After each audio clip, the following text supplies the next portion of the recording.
Each year on Remembrance Day, we pause and honor the sacrifices of all those men and women who served Canada through our armed forces. Over the past few years, I've got to know John Curry. He has served in our military along with his relatives for generations. In fact, if you add it all up, his family have served in our armed forces for a combined 150 years. I'd like you to meet him. So I'm here inside the home of Sergeant John Curry. John has a tremendous collection of memorabilia and records of his family's dedication to our country through its armed forces. So Sergeant Curry, can you tell me a little bit about your family's history and its long record of service? Well, firstly, my dad joined up in 1914.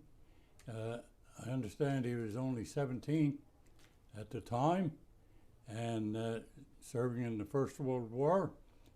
And he was sent to Valcartier, Quebec, and I do believe he was there for about 3 or 4 weeks training, and then he was put aboard a troop ship which left on the 22nd of September 1914 to participate in World War I.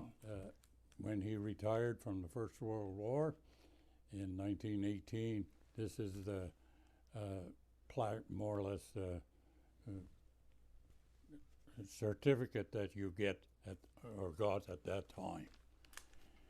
As I say, he rejoined in 1939 along with my brothers and one sister. And this goes to depict a copy that was in the Saskatoon Star Phoenix, I do believe on the 29th of September 1944, showing 8 members of her family at that time. And these are the medals of my sister and my father. This is more or less the same picture that you see in the background here of the 8 members, and then I joined the military in September of 1954. So you were the 9th person in your family? I was the 9th person on that picture, with my dad in the center. From then on, I kind of put together this book with the help of a very good friend who did all the photography and the setup, and more or less I just kind of assisted. Now, what are you building in those pictures from? In this picture that you see here in Egypt, when we had a movie every night because the weather there is quite good. It doesn't rain very often, only in the wintertime.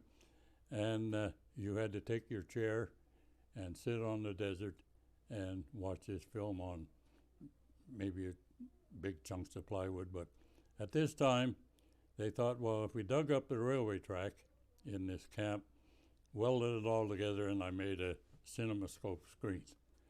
And the carpenter's plywood on it. And I think the first people from Canada that came over was the Tommy Hunter show. And they were the first ones to use the facility and use the stage and everything. But it was excellent for our walk-in movie every night, because you just put your socks over your pants and carried your wicker chair and sat on the desert and watched the movie. And that was a great time. And you kind of more or less bring a career to an end. And then on my retirement then, it was just kind of like saying goodbye and starting a new career. And with an old quote from General MacArthur, old soldiers never die.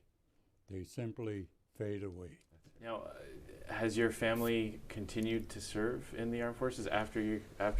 Did you? I had 3 nephews that, along with this picture that is on the wall here, which, as I said, represents 92 years service of my immediate family, including myself. And then with 3 nephews, one of which went through RMC at Kingston, and he became base commander at CFB Edmonton. He's retired now, but he still works at Nisku up there, and at Namao rather. And he, along with two other cousins, would make our military career, I'd say, around 140 years. Wow.